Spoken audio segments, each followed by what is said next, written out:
No, so I'm a little aggressive. So I found the position online, and back then I don't know why the recruiter had his number on there. So I apply online, and then I call him, and I'm like, hey, I've just applied for this role, like I really want it, and then I end up I don't know how that happened. So yeah.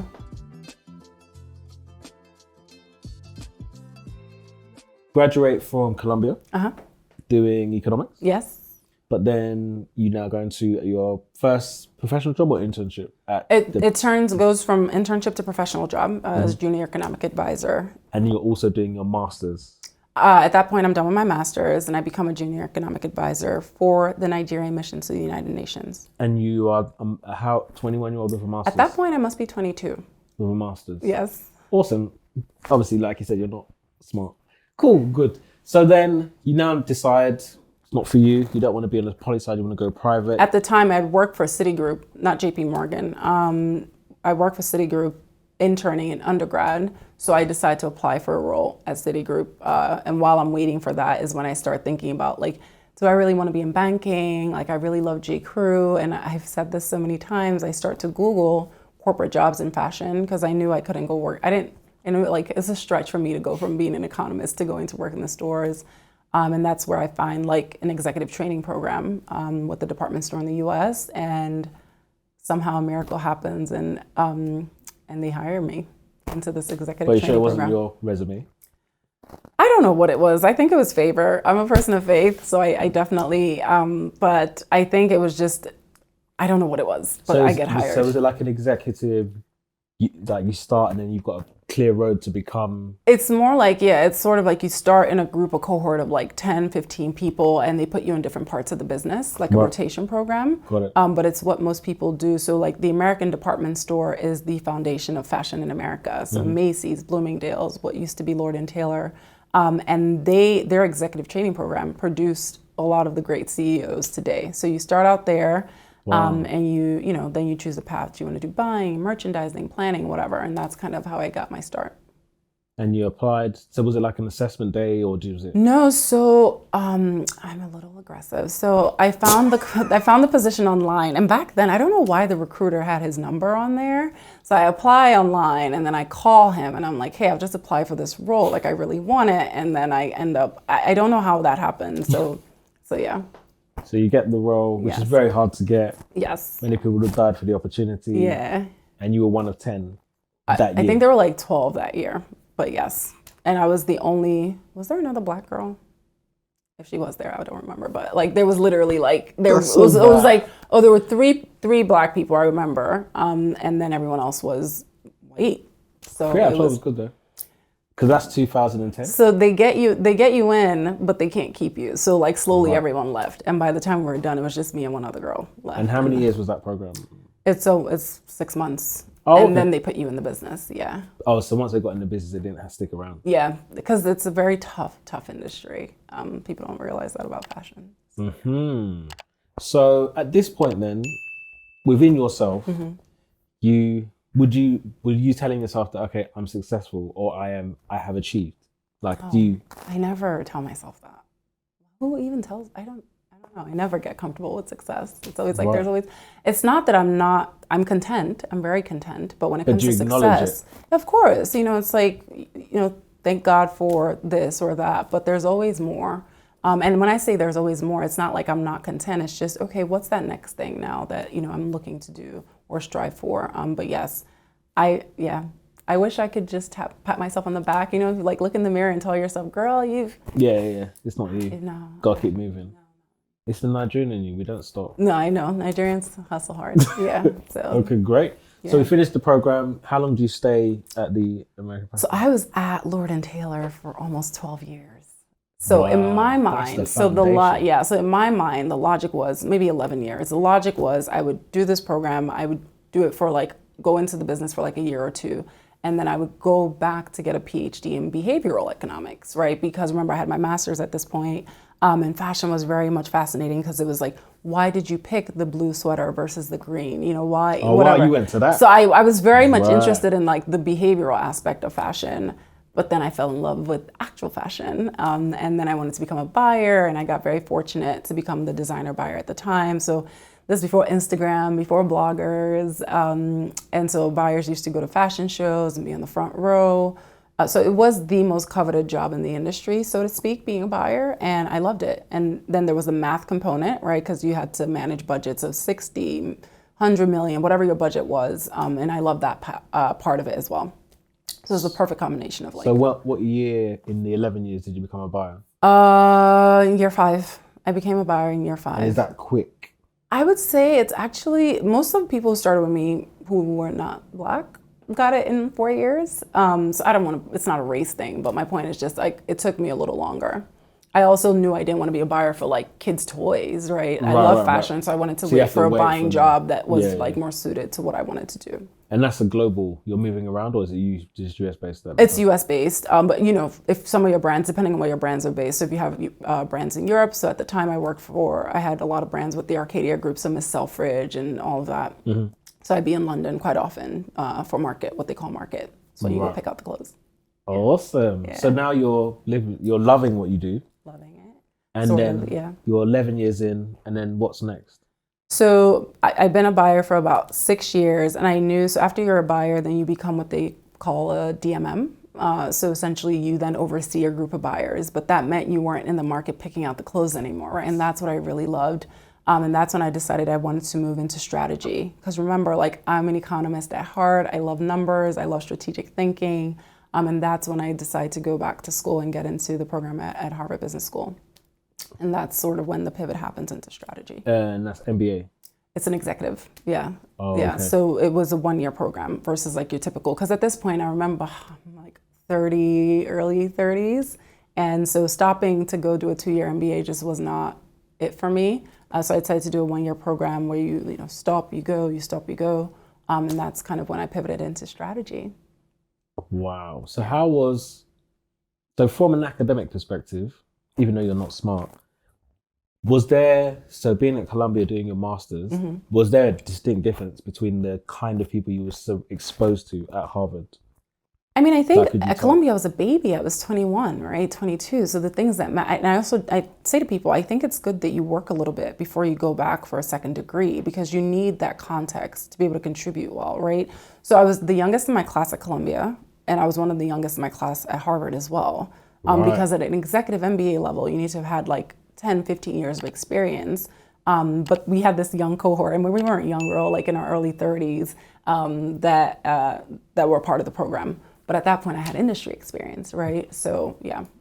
And then you had to apply what you learned to your context. Yes. So it's sort of like, here are the businesses, because Harvard works off the business case method. So you can take your industry experience and you can look at a case, having the experience that you have versus having no context. So that in terms of people exposure, I would say because I was looking to do policy and economics, the people at Columbia were more like relaxed and chill versus the people at Harvard, like business people, KPIs, hitting your numbers. Everyone was like a lot more like me. Aha, so you found your people. I found my tribe. I did find my tribe. Yeah, definitely. So you do your MBA so that you can become. Honestly, I didn't have a plan, and that's something to kind of emphasize to people listening. Like, I just didn't have a plan. I would just sort of go step by step. Like, when I feel something like, okay, I'm tired of this, I want to do something else, I'd start like really thinking through what that would look like. I start talking to people. I'm half Igbo, half Yoruba, and so we have the saying in Igbo that says. Just ready to scatter. We have this saying that says the person that asks questions never gets lost. So when you're thinking about something, you start to ask the questions so you don't get lost. And so I started to do that. And fortunately enough, when I was at HBS, our CEO at the time for Hudson's Bay was an HBS alum. And we have this sort of code of conduct where if someone from the business school reaches out to you, you never really say no. Part of the network is part of what you're paying for. That's right. And me being me, I remember reaching out to her kind of like halfway through my program, telling her what I was doing. And I think I emailed her in October. She couldn't meet till December. And I was like, I'll wait.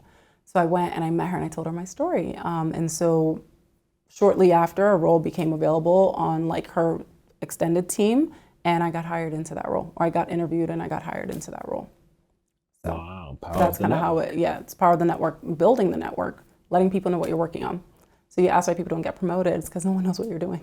Right, so you need to have a story. Yeah, you have the story, you have to tell it to the right people too. But where did you learn all of this stuff? I don't know. I don't know. I think some of it is innate. I think some of it is just being bold. I honestly don't know where you learn this stuff. I didn't read any books. I didn't watch anything. I just But then is there something in you that is like pushing you? Because like, I don't get it. There's no, like, you don't have like a, I had the worst life or whatever, or I had a dramatic, it was just like, it's just going. I'm just going. I It's don't just know. go. I honestly, I couldn't even answer that. I will say I'm a person of faith. So my faith plays a big role in sort of like how I kind of navigate the world. But I don't take no for an answer. So that's another thing. So someone tells me no, I'm like, I say to people, no one will kill you. Like if I tell you no, you're not going to lose a fingernail. You're not going to get shorter. Like nothing. You're not going to lose weight. Nothing happens to you, right? Just your ego Some people gets be a bruised. blessing if they're not lost. So for me, I just say go, and if they say no, you just nothing go. happens to you. So what did you do after this role? How long were you there? And so I think this part of my story is where sort of faith comes in. When I say faith, meaning like luck, what some people call luck, because while working on this project with the CEO's office, I meet my sponsor. Difference between a mentor and a sponsor, who's Right. Steve Gold. He was the chief technology officer at the time. Because the project I was working on was technology related, I started to work closely with his team. And he's one of those, I was called my Jewish grandpa. He's Jewish, but like a very shared sense of responsibility in ensuring that women and people of color get in rooms where they typically are not. So Wow. I got very fortunate. He took a liking to me, became a mentor and then a sponsor. And he says this, I don't know, Steve, if you're watching, I don't know. He asked me what I wanted to do after this role. And I said that I wanted to make a lot of money. I don't remember saying this, but so about a year in, he comes back and he's like, okay, you want to make a lot of money, so you're going to move into tech. And I was like, tech? I don't have any technical experience, whatever. He's like, well, you figure it out on the job.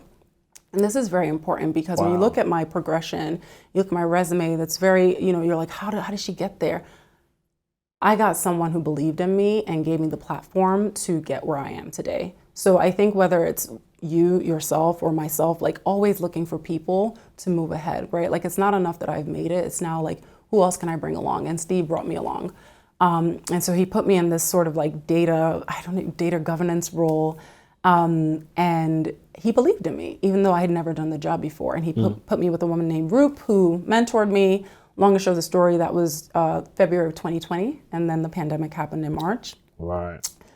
So I wasn't in that role very long before L'Oreal reached out. And I kept going with that same data background and data role. By then, I'd sort of built some sort of expertise in this subject matter of like data and business intelligence. So you now economics, fashion, data. And data, yeah. And digital, right? There's like a digital / business intelligence So you component go to L'Oreal. So I go to L'Oreal. Right. I go to L'Oreal briefly for like 15 months. And I didn't love it there from like just a culture standpoint, nothing against the company. And so I decided at that point that I was going to probably pursue an international career. Right. And I start planning this move to London. Right. And the week before I leave for London, the head of talent at Cartier reaches out, and that's where we end up today. So 15 months, don't really enjoy it. Yeah. You said, I'm coming to London, Yeah. but then you're not coming to London to say, I'm going to be this role or that No, role. I'm coming to London with a Rolodex full of people that I'm going to set up meetings with. And I reached out to my network here in the US to say, hey, and this is something that another mentor of mine, Lynette, says, a dream in motion attracts provision. So if you have a dream and you start to put it into motion, so you know that you want to go to New York one day, and so you start researching about New York, you start telling everyone you know that this is what you want to do, somehow when an opportunity comes available to go to New York, someone's going to remember that you. So for me, everyone that knows me knows that I've been talking about London forever, right? And so when I decided to go explore London, I reached out to my network and I said, hey, this is from consulting to, fast fashion. I had all these like conversations lined up. And the week before I left for London is when the Cartier head of talent reaches out. And I remember I have this group chat, it's called the Blaze Fan Club, another story for another day. And I was like, LOL, I'm not going to work for Cartier. And I remember my friend Ademi Day and any one of them said, I think you'd be a really good chief of staff because X, Y, and Z. I'd never considered a chief of staff role before. It wasn't in my purview. And that's how it all began, just from, exploring the opportunity. So why do you think they reached out to you? I don't know. And something that's happened over the past 2 years with Black Lives Matter is I think everyone's so interested in I've literally had a recruiter say to me, how does it feel to be the most wanted, talent, like, Really? and like click. So I don't know why, and I've asked the recruiter this, and she said that it was because of my data background. One of the reasons No way. she wanted someone in the role was someone with the very thing that I thought I couldn't do and I didn't want to do eventually ended up being the thing that led me to a company that I genuinely love. I've only been there a few months, but so why she reached out, I don't know. But when you're in a chief of staff role, you are touching every aspect of the organization. So whether I'm talking to people who are doing marketing, or I'm talking to the merchants, or I'm talking to the people in data, or I'm talking to the people in e-com, or supply chain, I've touched every single one of those businesses, right, at some point in my 15-year career. Yeah. So what started out very organically turned out to be what set me up, I think, for this role.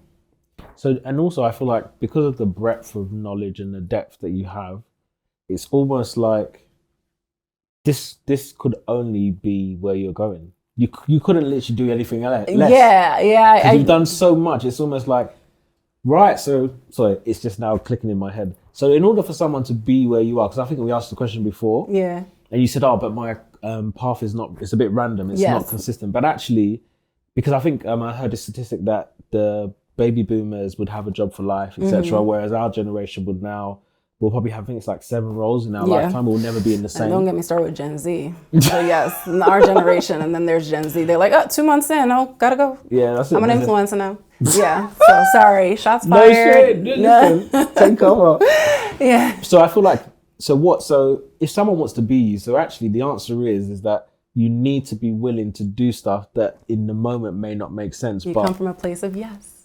Right, full circle. You just come from a place of yes. Okay, you believe in me, you think I can do this role. I don't see it, but yes, let me try, right? Imagine if I said to Steve, no, I'm not a technical person, I wouldn't have this role today, right? Because I wouldn't have ended up pursuing this like very data heavy career, which I ended up loving, by the way. So Steve was right. So yes, and at some point between being a buyer and going into strategy, I started to really think I was like a jack of all trade, master of none.